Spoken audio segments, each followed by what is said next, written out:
reminder that we will be recording this session in the hopes that those who cannot make it to this in-person session will have access to the recording at a later time. Ah, okay, and here's the, Excellent. Thank you so much.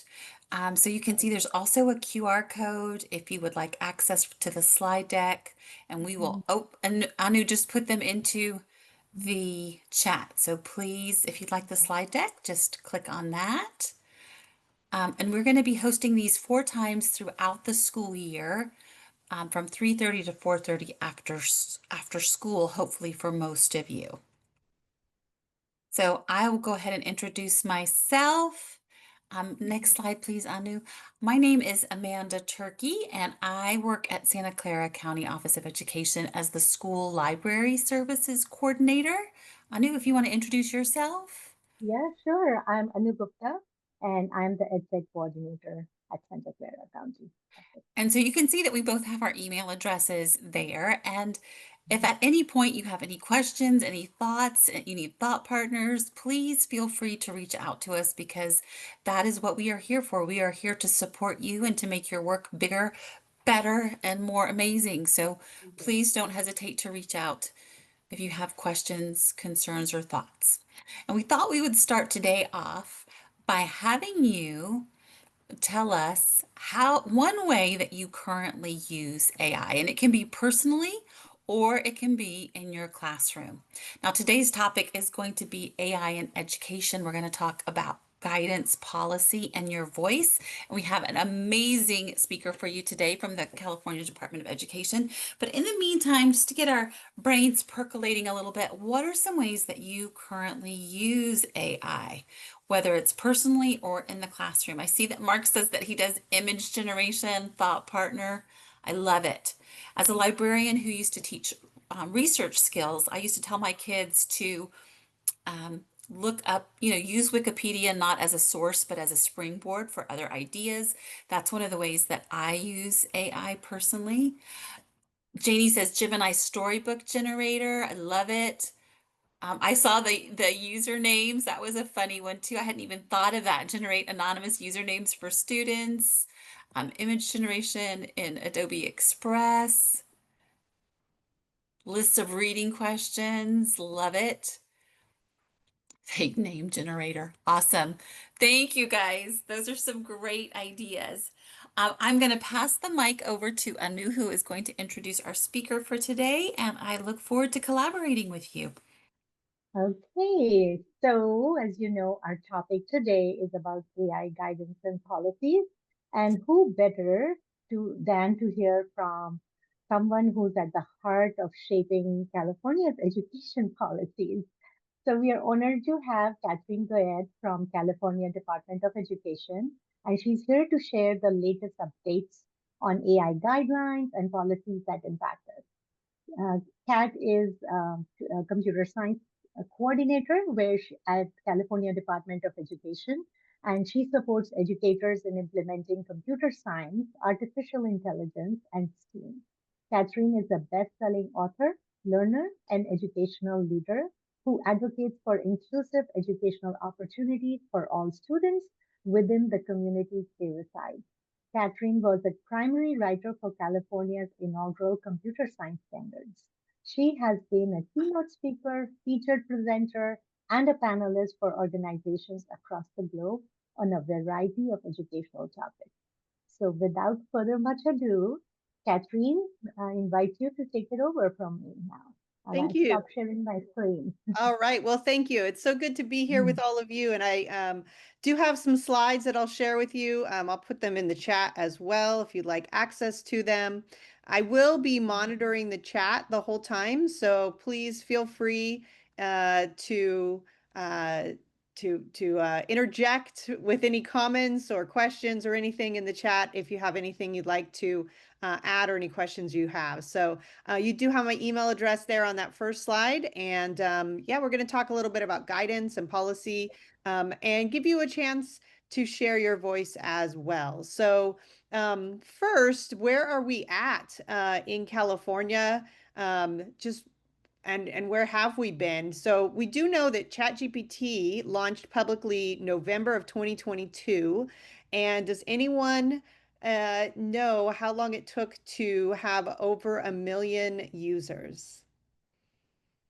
Anyone know that fact, Mm. per I chance? know it was faster than any app in Correct. history. I don't remember how long it was. It's like 30 seconds or something. No, I know, not that really, fast. right? That's like So 6 days is how long it took. But yes, agreed. That was unprecedented. So all of the sudden, even though AI has been around for a long time, all of a sudden with ChatGPT, this large language model was in our midst, available publicly. And so it changed a lot of what educators were looking at and what they needed to know, how do we teach with this in our midst, right? So in September of 2023, CDE launched AI guidance. We were the second state in the nation to launch guidance. If I would have known that Oregon was working on guidance, I might have moved it ahead because they beat us by 6 days. Oregon's Bastards. great. No problem with Oregon, but that would have been nice to be number one. But anyway, but that was a long time ago, and a lot has changed since September 2023 with AI and how it is impacting not only schools but our social environments and such as well.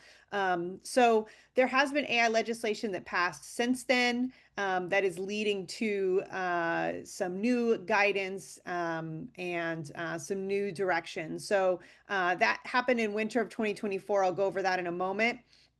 And then August 29th of 2025, so this was pretty recent, our first California Public Schools AI Working Group convened. And so I'll talk a bit about what that is and what they are meant to do in a moment so that you can see where they're at. So again, that's called SB 1288. Senate Bill 1288 is the legislation that called for that AI working group. It did go through the legislative process. There's a link there to provide input if you haven't already. So that the working group has an idea of what's happening in our schools in regards to AI. And those results are reviewed by the working group. They'll be meeting again. They had their first meeting August 29th. They'll be meeting again in October and then finally in February as well. So they have 3 meetings, and they really are being framed with the guidance that we already have, which is called Learning with AI, Learning About AI.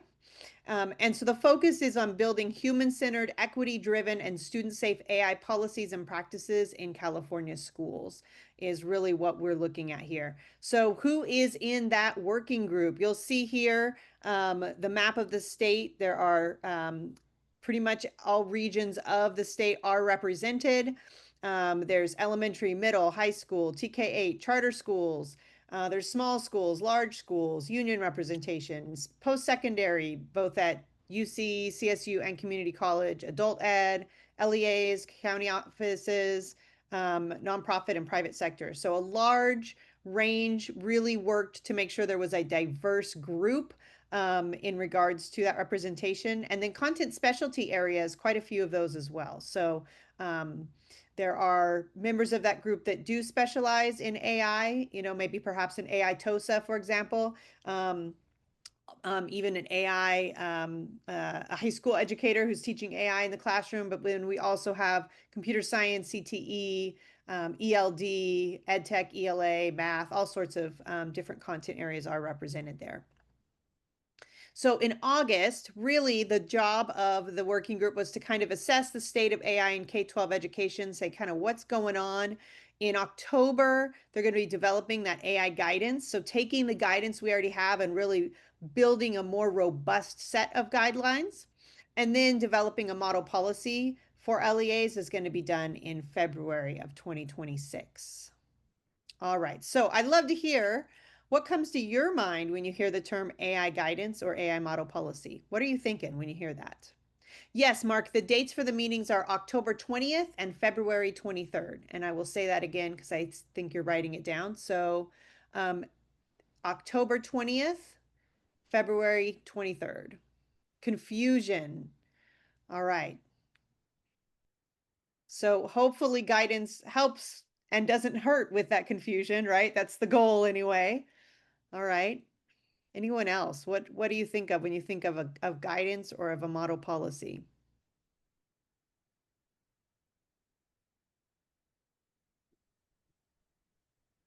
Mark, I saw you unmuted. Did you have something to add? I'm still, sometimes I need to censor myself, but I'm not going to. Um, I have yet to see a group like this of any size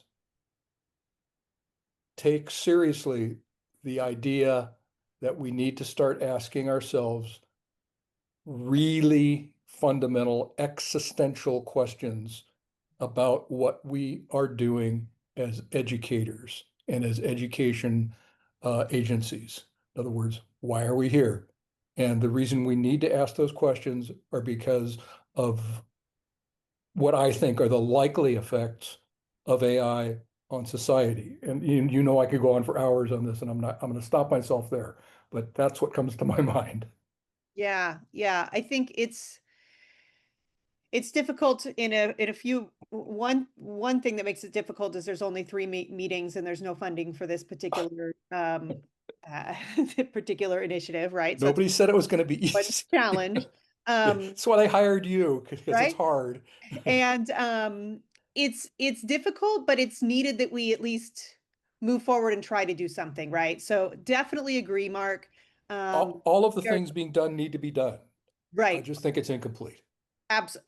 Yes, in improvement science, there's a term I'm trying to remember, possibly incorrect and definitely incomplete, I think, or something like that.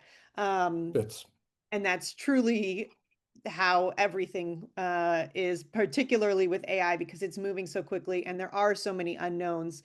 Um, I do see in the chat highly needed and anticipated for guidance in a model policy. A question, should everyone have one standard umbrella guidance or policy? I would say from the perspective of the state, we feel it's really important that districts themselves have conversations and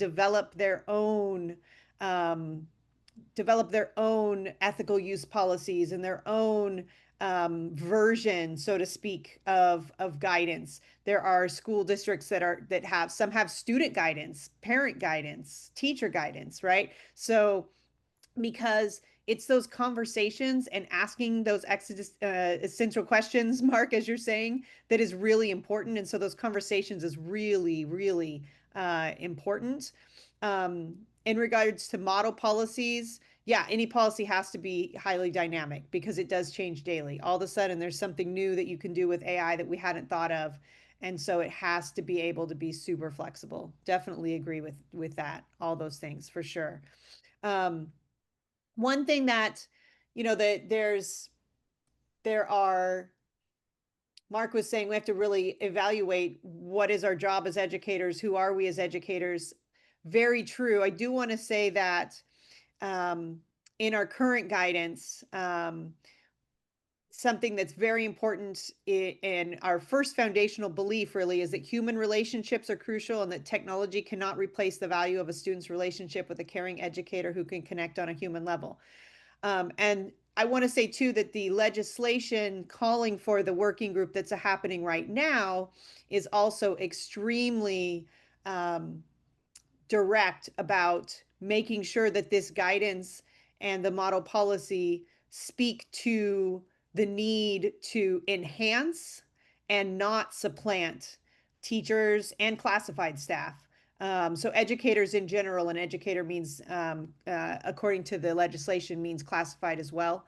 And so that is certainly the goal, and the lens that the working group is approaching in moving forward with this.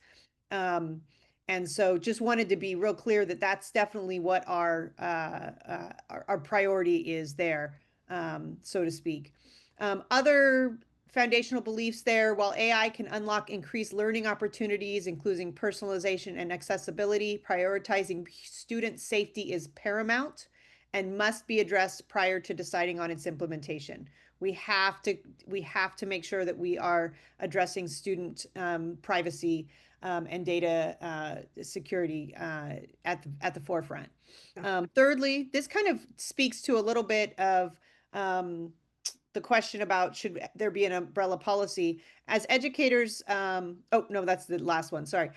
This one is educators and students learn about AI, they're better able to promote ethical use with attention to potential bias, social impacts, and equity.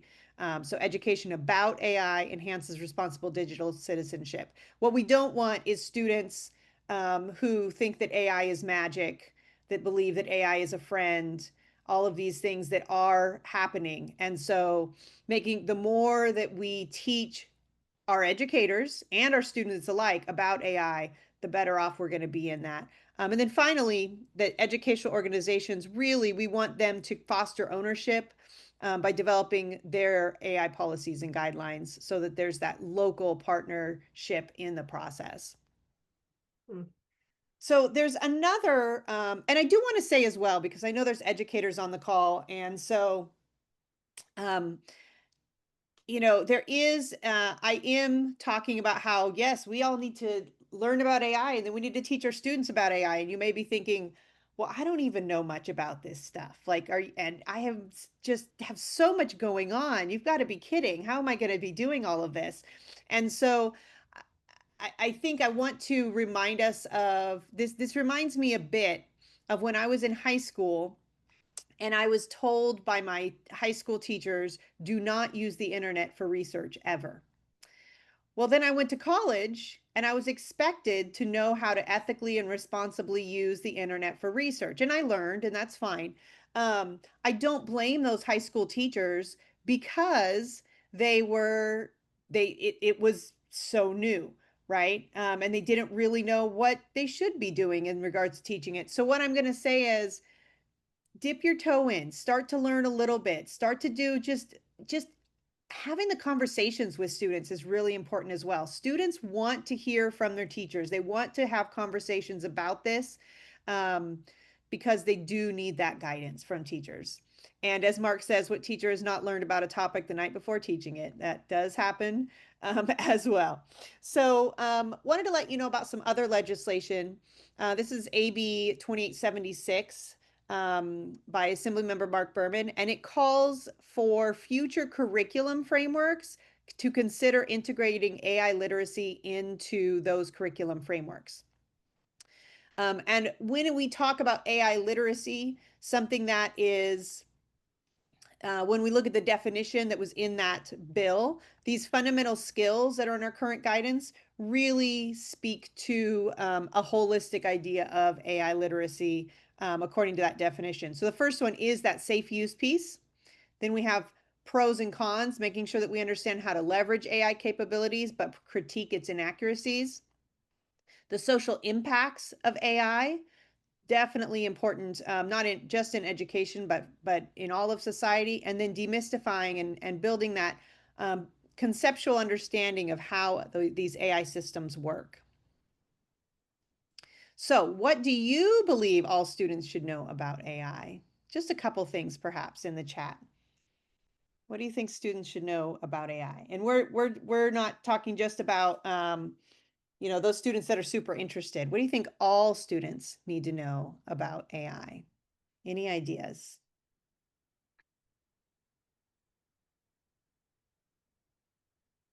It's making a prediction, so it could be inaccurate or biased. Absolutely. It's a learning tool, just a tool. Yes, absolutely.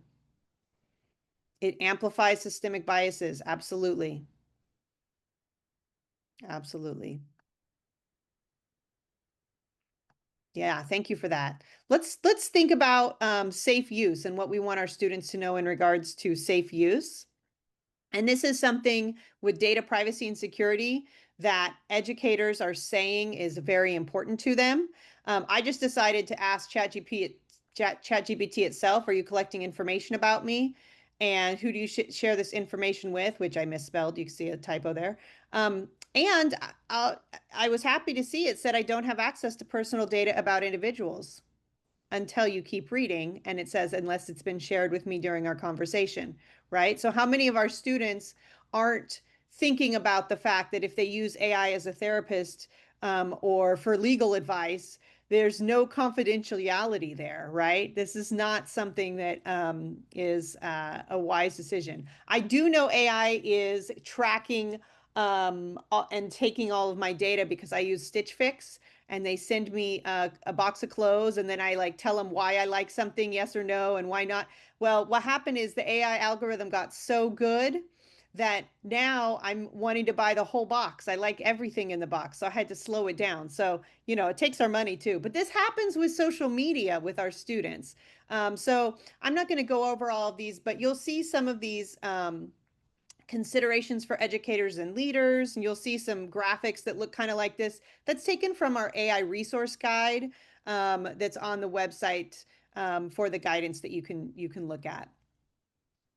Also, if you're looking at resources for students, Common Sense Media has some fantastic resources. This is just one of them. AI algorithms, how well do they know you? To help kids see how AI influences what they see online. So they've got some excellent, excellent resources, Common Sense Media. And a lot of these images are clickable links as well for you.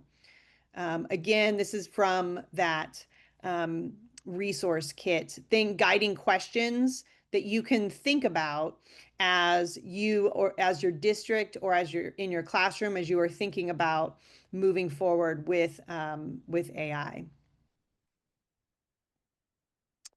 Well, let's look at the pros and cons. So leveraging AI capabilities and critiquing those inaccuracies. And by the way, there's the bit.ly that takes you to the web page for the AI guidance that California has.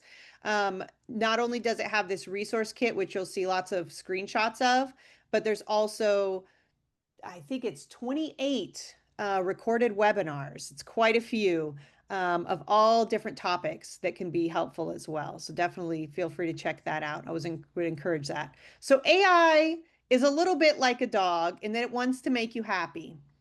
AI wants to give you, it wants you to say, oh, thanks, that was a great response, right? It wants to give you what you want. So I decided I'm going to ask about the history of my brother's business. And it sounds pretty good. There's a lot of things in here that are absolutely 100% accurate. But at the very beginning, Goyette Sound and Video is a Fresno-based audio and video production company. That was never true. It never has been true. My brother never lived in Fresno. He didn't go to school in Fresno. He went to school nearby in Clovis, but he went to college in Long Beach and stayed there. So I'm not quite sure where they got Fresno-based. But you know, and down here, continuing to play professionally, trombone performance, also not true, right? So AI makes, if you didn't know this, you'd say, oh, this all is reasonable. This completely makes sense. So I have a TOSA I was speaking with, a coach that said he tells his teachers, don't use AI for anything you're not an expert in because you won't know if it's giving you the wrong information because it all sounds completely reasonable. It sounds like it makes sense. So we also need to know how to leverage AI because I have had teachers say, I tried AI and it didn't work very well. Well, we have to learn how to utilize it properly, right? So I decided there was this not owned by Disney, but it was called a Disney character creator with AI. And so I went onto this AI site and I wanted to make a picture of my daughter as a Disney character. So I started with the first prompt, create a character named Goblin, because I'm not putting her real name. I know it's tracking everything, right? Who has dark brown hair, hazel eyes, dresses like Minnie Mouse, and likes to laugh. And it gives me this really creepy image.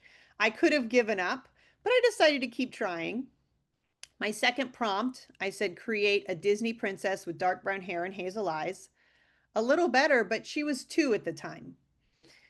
So by the 24th prompt, this was pretty good. So create a Disney princess with short brown wavy hair and pigtails and green brown eyes who is 2 years old with big cheeks and a baby looking face, holding a wand. It didn't do that part. And wearing a red shirt with white polka dots. And I showed her and she said, it's me.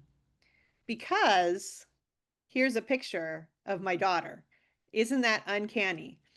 So you can get AI to do some great things, but you have to know the art of prompting it properly. Super important. You, There's you lots. didn't feed in an image? I did not feed it an image. Oh, that's crazy.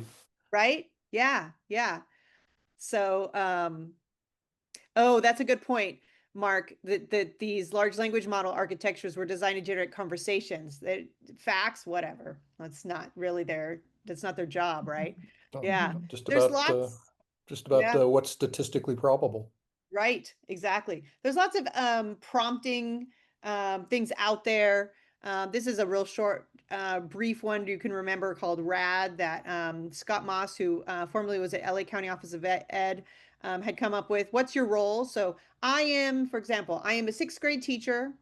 That's your who. The what? I am looking for a lesson about ancient Egypt. How? I want you to create a lesson and give it to me in bullet points. Here is a sample. I want to make sure you have differentiation. I want to make sure you have, all whatever it is that you have. So lots of different prompting ones that you can use. And then again, this is taken from um, that AI resource guide with some guiding questions and considerations if you're starting to have these conversations at your district or in your classrooms. All right, and then the social impacts. I heard some people talking about, I saw some people talking about this in the chat, and I was glad to see that because when AI first became more mainstream, this is something a lot of people didn't think about. And so it's nice to see that it's becoming a little bit more, people are more aware, so to speak. There are good and bad things with AI. Has anyone seen these refrigerators where it knows what's in your refrigerator and it will tell you a recipe based on this? Samsung has started feeding ads into it. It is, which I mean, I remember when cable TV didn't even have ads. So, it's inevitable that ads are in everything eventually, right? It's it's crazy. These are like thousands of dollars. I don't have one. I haven't even had the opportunity to experiment with them, but I've seen them, on videos and such, and it's quite interesting. But maybe that could be good for someone learning to cook or someone that's in a hurry or whatever. I mean, maybe you could say that's a good thing. Maybe you say no, it's not a good thing because now the critical thinking skills are gone and the art of cooking's gone. I mean, we could debate this all day. What about the drive-through AIs? Have any of you been through those? So they actually had one here in my town. It was a Burger King, and it lasted maybe 6 weeks at most, and they got rid of it. And I'm wondering, why did they get rid of it? Was it because it was biased against certain accents, perhaps? Was it because maybe people were like me were messing with it and saying, hey, what's your name, Mr. AI? Hey, what's your asking questions. What do you think I should order? Do you have an opinion? Right? I may or may not have asked some of those questions just to test it because I wanted to know how it worked, how it was programmed. But people could say, oh, well, that's great because of efficiency if they get it to a point where it works really well. People could also say, well, that's not great because now we have less people that are working in those jobs. I mean, again, we can have these debates on and on and on.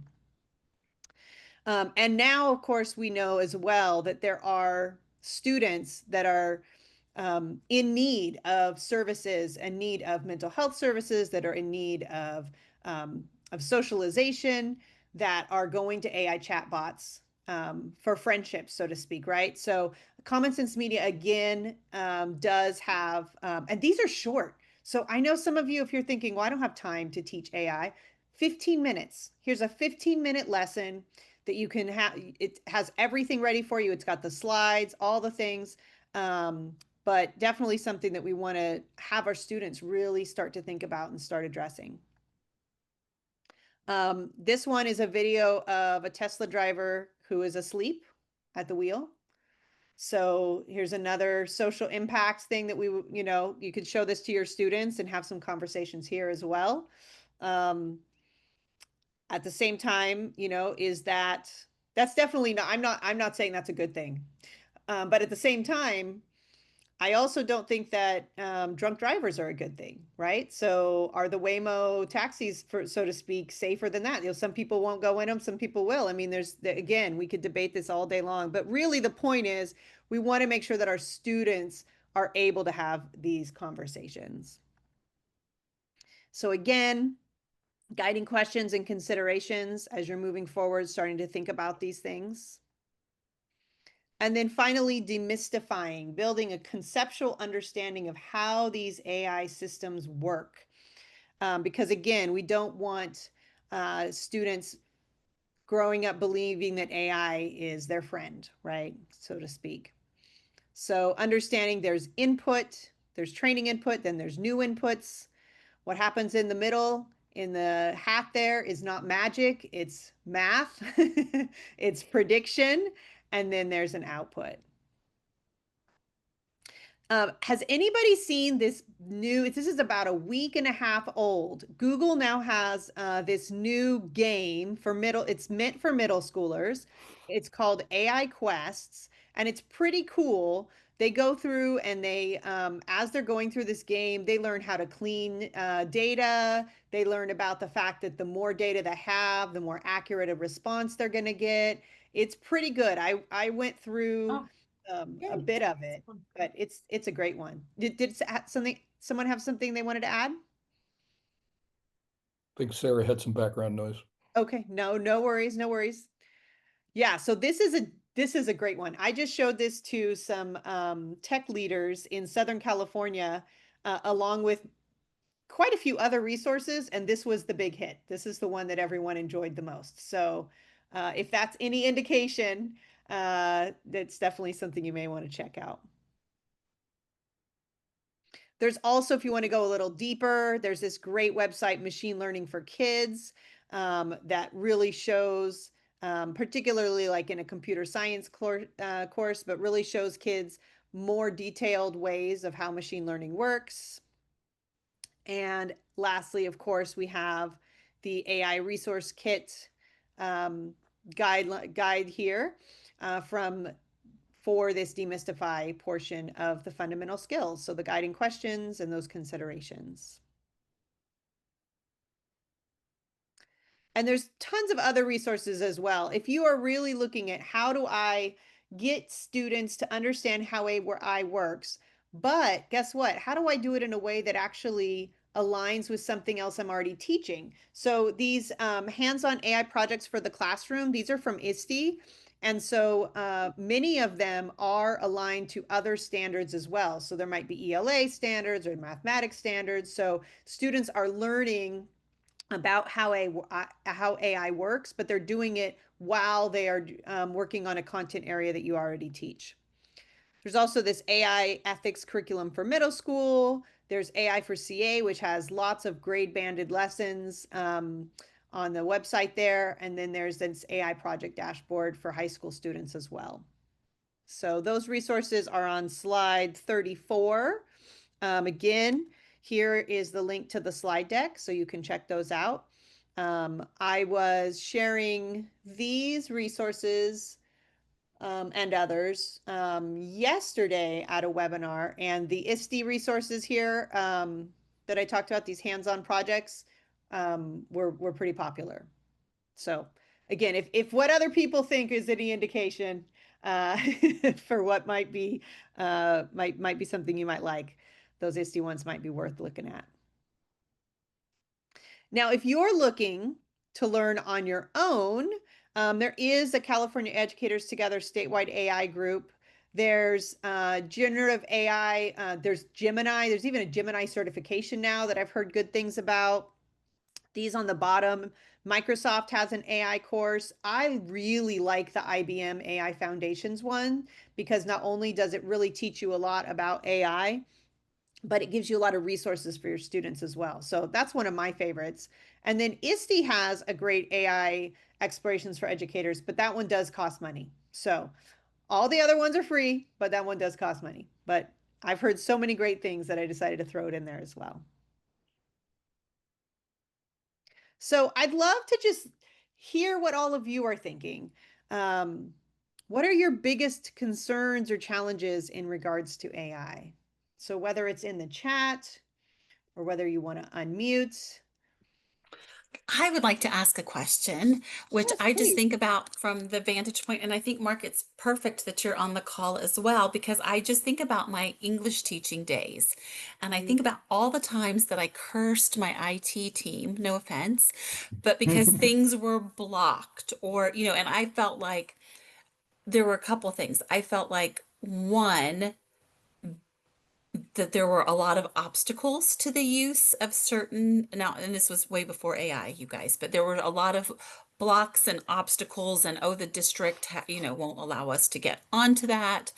um, and then as things became a little bit more into the spotlight, we had things like the Google walled garden, and things became a little bit safer, and schools let go of the reins a little bit. So I'm wondering, in terms of AI, I was at a school today doing some professional learning work, and they're like, oh, we're a Google Gemini school. We can only use Google Gemini. And I'm wondering what the implications are for just someone like me who is not a technological wizard, who's just trying to teach the love of literature and is wanting to use AI in the classroom. And there seems to be this dichotomy between, oh, the IT people and myself. How do you see those two working together? And how do you see districts kind of disabling and or enabling AI in the classroom? So I would say, and Mark, if you want to chime in here in a moment, you can as well. But um, I was one of those teachers as well that wanted everything open because I didn't understand the data privacy. I didn't understand the risks. Um, and I also didn't understand um, the fact that there are certain platforms that work better with others. And, like there were a lot of things that I just didn't know. So what happened was, as I moved out of the classroom into a coaching position, I started asking a lot of these questions. I started really getting to know more of the IT people. And then I started understanding, okay, now we can have this conversation and you can say, as an IT professional, well, what really is it that you're looking to do? And I might say, well, I'm looking to do XYZ and I found this really cool app. And you might say, well, that's cool, but we actually have an app already that does that, or and that's safe. Or I might say, well, I want to use this. And then the IT professional may tell me, well, let me tell you why we're not doing that. Let me tell you all of the challenges that could come up for our data, for our students' data, the laws that are there's a lot of there are laws that we have to follow that again, I was like you, I wanted everything open as well. And then once I started learning these things, but it has to be about that conversation, that collaboration. And so then we can learn together and we can find solutions that work, right? Well, I Um, guess that is my question. Do you feel like AI is moving in that direction where it's realizing this is becoming so insidious in everything that we're doing, and we have people of all ages using it? And so we are starting to put in guardrails and safeguards ourselves so that we can be a little bit more ethical, or at least age appropriate in some senses? well, I would say that like so 2 years ago, I would have educators ask me, oh, but what AI, what large language model can I use in my classroom? And I would say none. None. The answer is none. There are none that are for Procopa compliant. I wouldn't, because there just wasn't. And so I will say that ed tech companies are catching up, and there are now um, there are, we've got our Gemini, as you said, we have School AI, we have Magic School AI. All of these are up to your district's policies because all districts have different board policies. They all have different, regulations on how they want to handle all of these things. However, as an industry, they are starting to open up. So it just takes time. This all happens so quickly, as did the internet, to be completely honest, when it first. This is way faster. It is faster. It is faster. That is true.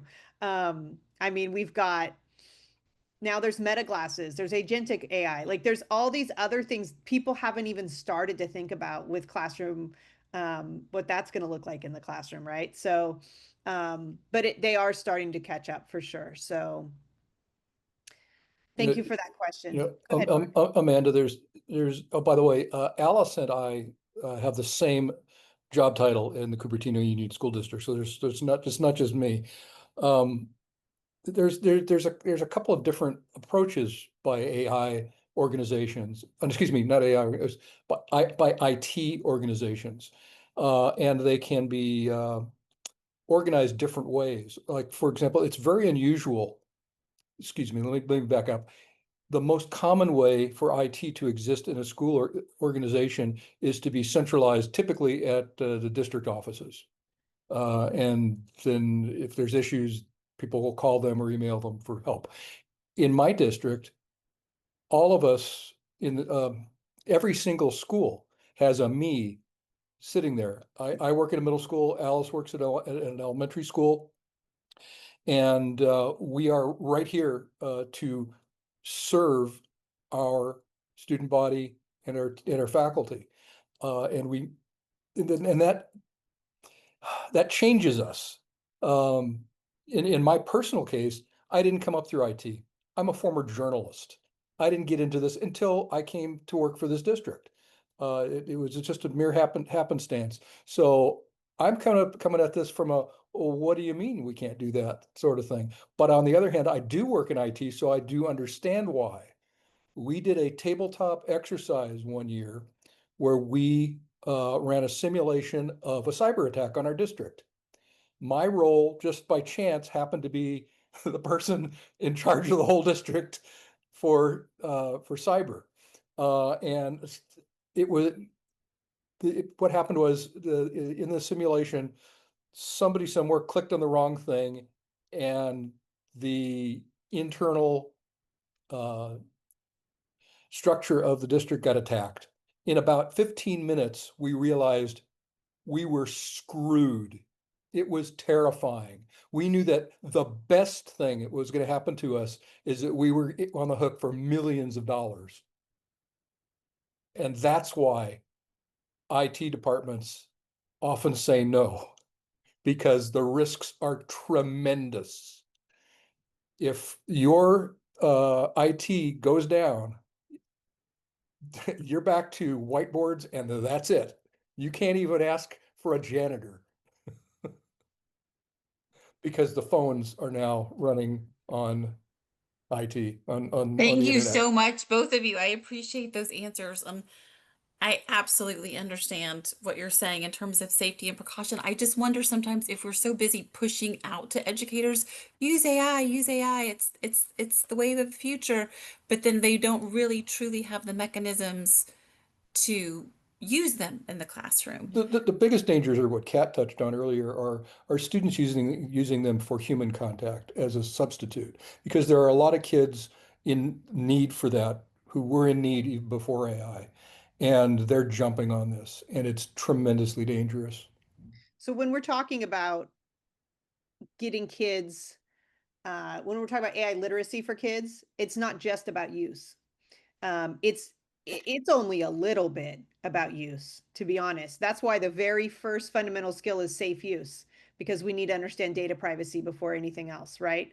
And then yeah, again, there's those social impacts and how it works. So I think that and not everybody, sometimes people get so excited about using the tools that they don't message that, right? Um, but that's definitely the message that we want to send, is that the use of AI is almost the smallest portion of what's most important in all of these things. I see in the chat too, other concerns, student over relying on AI. Absolutely, for answering questions and writing responses or essays. I've seen a lot of classrooms where um, teachers will say, yes, you may use AI on this assignment. No, you may not on this assignment. It can be different for different parts of assignments. It doesn't have to be, I mean, this even happened when we were starting to have one-to-one devices in schools, where we started needing to have these conversations about when can we use the devices and when we cannot. We're doing the same thing with AI now, right? So definitely important. And then, yeah, students becoming too dependent on AI for research and homework. We similarly, we don't want, I don't want kindergartners and first graders using calculators all the time, right? Because they need to learn one-to-one correspondence. They need to learn how the number system works. They need to learn conceptually what this all looks like. So, uh, it's interesting. I was at I love listening to students when students are on panels about AI. And so I was listening to one in Berkeley, and there were students saying, "I don't think third graders should use AI. I don't think my younger cousins should use AI." And so it was real, and their reasoning was just that they felt that they need to learn these things first so they know if what they're seeing is incorrect. And so I thought that was interesting. I think it's a little bit more nuanced than that, but I really appreciate that these students were stating that. I thought that was really fascinating. Kat, it's like when I was running a makerspace and we were trying to decide what tools were appropriate for what students, Mm, for what age level. And we actually convened a meeting and after about 90 seconds, we realized that all tools were appropriate for all grade levels, including dangerous power tools under the right supervision. So it's the same thing with AI. I would let kindergartners use a circular saw with my hands on their hands. And it's a similar thing to AI with AI. It's all appropriate, but situationally and under the supervision of a knowledgeable adult. yeah, yeah, that nuance is is is so important to realize. So what about successes? Have there been any successes that you've had in regards to AI? Maybe that's successes in coming up with guidelines. Maybe that's successes in utilizing or not utilizing it in your classrooms. So in the chat or unmuting, any successes that you may have experienced?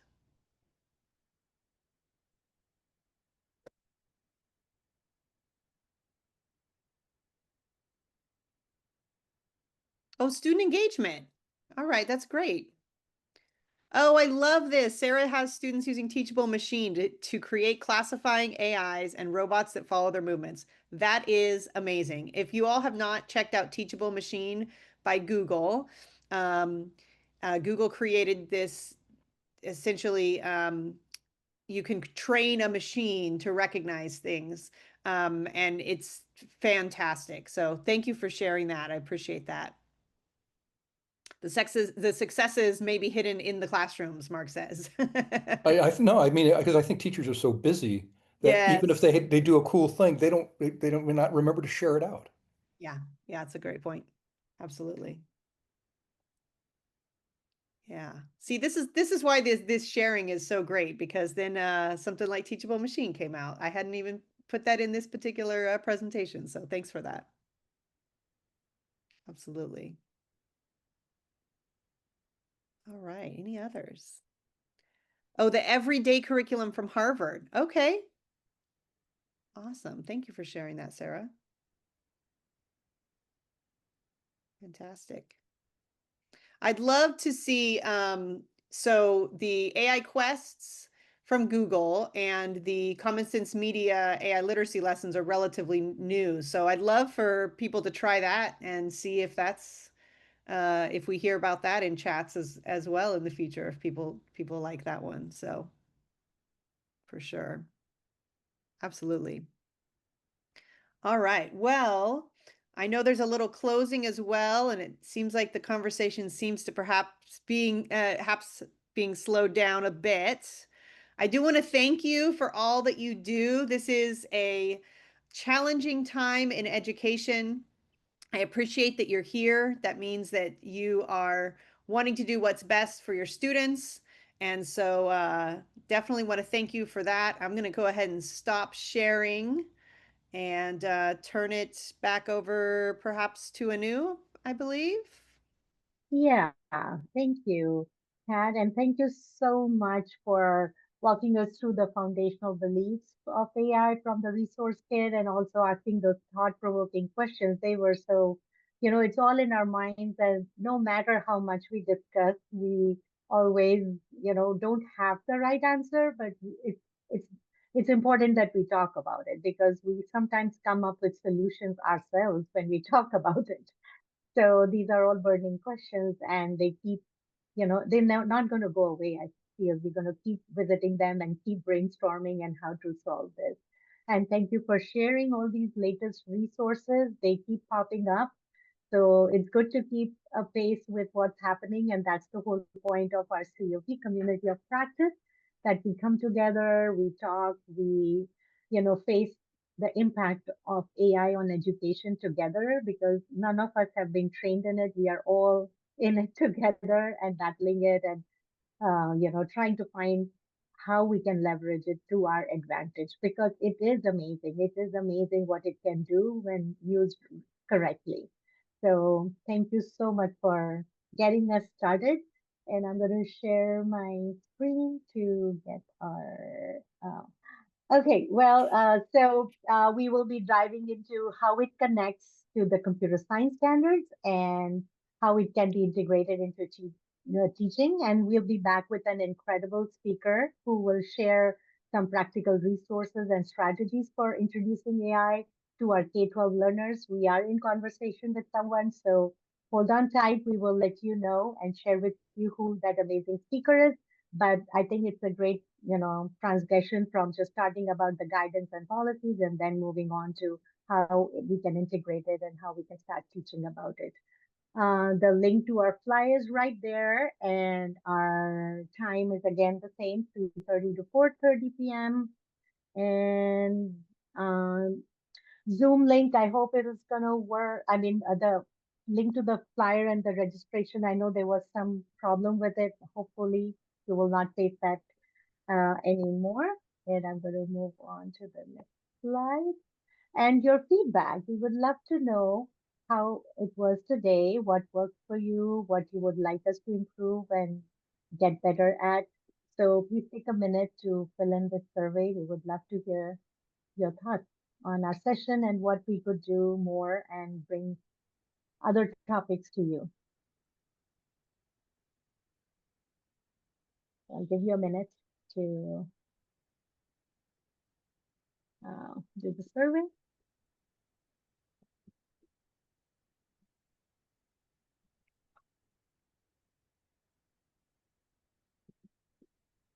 And let's see, anything else after this?